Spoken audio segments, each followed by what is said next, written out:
সত্যের সন্ধানে আমরা জনপ্রিয় চ্যানেল এসটিভি নিউজ লাইভে আপনাদের স্বাগতম। সঙ্গে আছে আমি নাসিরউদ্দিন শিকদার। ৭ নং মোগলগাঁও ইউনিয়নের ২ নং ওয়ার্ড জামায়াতের ইফতার মাহফিল সম্পন্ন। নিজস্ব প্রতিবেদকের তথ্যচিত্রে দেখুন বিস্তারিত। সিলেট সদর উপজেলার ৭ নং মোগলগাঁও ইউনিয়নের ২ নং ওয়ার্ড জামায়াতের পক্ষ থেকে পবিত্র মাহে রমজানের তাৎপর্য শীর্ষক আলোচনা সভা ও ইফতার মাহফিল এর আয়োজন করা হয়।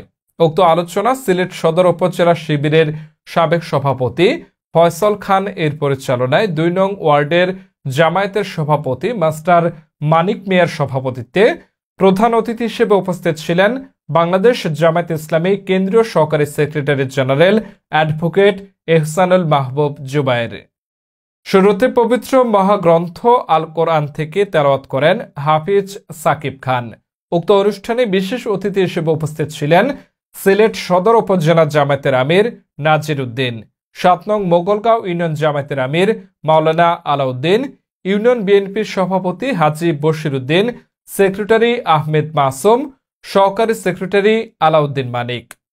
এ সময় উপস্থিত ছিলেন ১ নং ওয়ার্ড জামায়াতের সভাপতি সিরাজুল ইসলাম, সেক্রেটারি মাওলানা আব্দুল মুকিত, ২ নং ওয়ার্ড জামায়াতের সেক্রেটারি নোমন খান, যুবদল নেতা আব্দুল গফফার, জৈন উদ্দিন, ইমাম উদ্দিন, হাবিবুর রহমান, আবুল খায়ের মাহবুব, শামীম আহমদ, মাওলানা আরশ আলী, হেলাল আহমদ, ইব্রাহিম খান, শিবির নেতা আনসার কামরান সহ ১ ও ২ নং ওয়ার্ডের সর্বস্তরের বাসিন্দা প্রমুখ।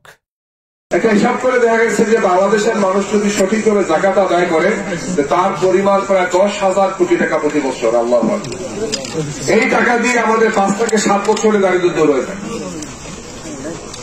বড় বড় সরকার লাগে না, এই সমস্ত দুর্নীতিবাজ বড় বড় ডাকাত সরকার লাগবে না, ভালো সরকার আসলে এগুলো করবে ইনশাআল্লাহ।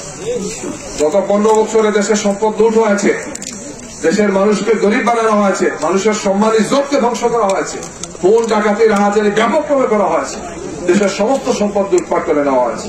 প্রতি বছর বাংলাদেশ থেকে হাজার হাজার কোটি টাকা লুটপাট করা হয়েছে। ২৮ লক্ষ কোটি টাকা বাংলাদেশ থেকে বাইরে চলে গেছে। চিন্তা করে দেখ, আমরা তাকওয়ার ভিত্তিতে একটা সমাজ যদি করতে পারি, মুত্তাকিদের সমাজ যদি আমরা করতে পারি, আমরা যদি এটা হতে পারি, তাহলে ইনশাআল্লাহ ফেসিবাদ আর ফিরে আসবে। ঠিক না? ফেসিবাদ আর একনায়কতন্ত্রের হাত থেকে আমাদেরকে বাঁচতে হবে। আল্লাহ দেওয়া বিধানের ভিত্তিতে তার রাসূলের তরিকা অনুযায়ী আমরা চলবো ইনশাআল্লাহ। ঠিক না? মাহে রমাদান আমাদেরকে শিক্ষা দিচ্ছে। আসুন আল্লাহ রাব্বুল আলামিন যাতে আমাদেরকে এই শিক্ষা আমাদের জীবনে, আমাদের পরিবারের জীবনে, সমাজে যাতে আমরা কার্যকর করতে পারি। তাকওয়া জিনিসটা কি? তাকওয়া হলো আল্লাহর ভয় অন্তরে জাগ্রত করা, খোদাভীতি, অন্যায় অবিচার, পাপাচার, জুলুম থেকে নিজেকে হেফাজত রাখার নাম হল তাকওয়া। আপনারা সকলেই জানেন, আপনারা বাইন মাছ চিনেন তো? বাইন মাছ পেটের নিচে থাকে না উপরে থাকে?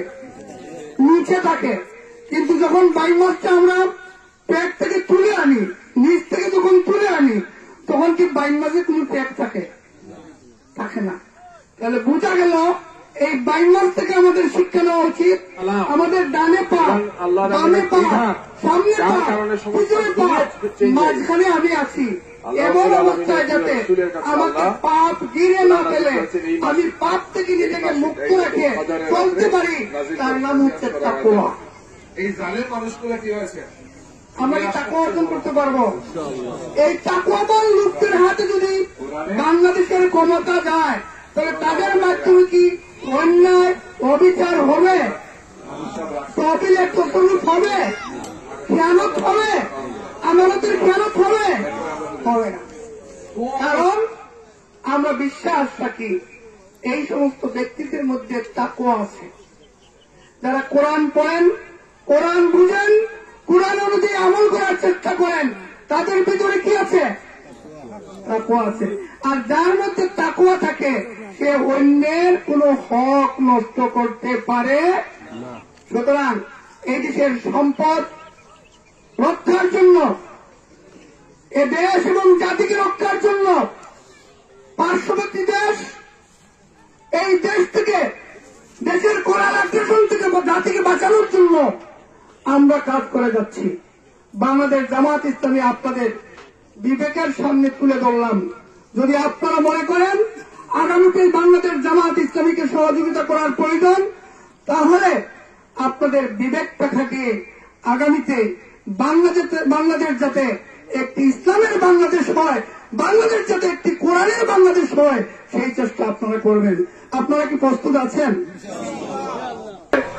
আমরা অনেক সময় অবলীলায় গুনার কার্যক্রমে সামিল হয়ে যাই, কিন্তু রমজান মাস যখন এসে যায় তখন আমরা শুভে সাদির থেকে নিয়ে সূর্যাস্ত পর্যন্ত আমাদের ঘরে ভালো ভালো মানের খাবার থাকার পরেও আমরা কেউ শুয়েও দেখি না, স্পর্শ করেও দেখি না, ঠিক কিনা?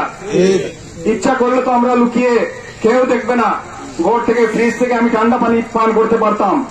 ইচ্ছা করলে তো আমার ঘরে ভালো ভালো ফলমূল আছে, আমি ইচ্ছে করলে খেতে পারতাম, কিন্তু আমরা খাই না কার বয়ে? আল্লাহ রাব্বুল আলামিনের বয়ে। সেই আল্লাহ রাব্বুল আলামিন নির্দেশ করছেন, যেভাবে নির্দেশ করেছেন আকিমুস সালাত, সেভাবে বলেছেন আকিমুদ্দিন, যে তোমরা দিন প্রতিষ্ঠা করো।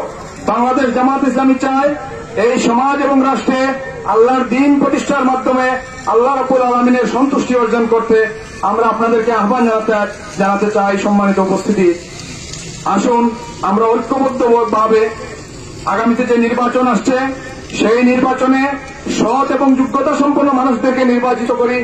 বাংলাদেশের একটা চেয়ার আছে, সেই চেয়ার যদি সৎ মানুষের চেয়ার হয়ে যায়, এখান থেকে সারা বাংলাদেশ পরিচালিত হয়, সেই জায়গায় যদি আমরা সৎ যোগ্য আল্লাহভীরু মানুষকে পৌঁছে দিতে পারি, তাহলে সারা বাংলাদেশ ঠিক হয়ে যাবে ইনশাআল্লাহ।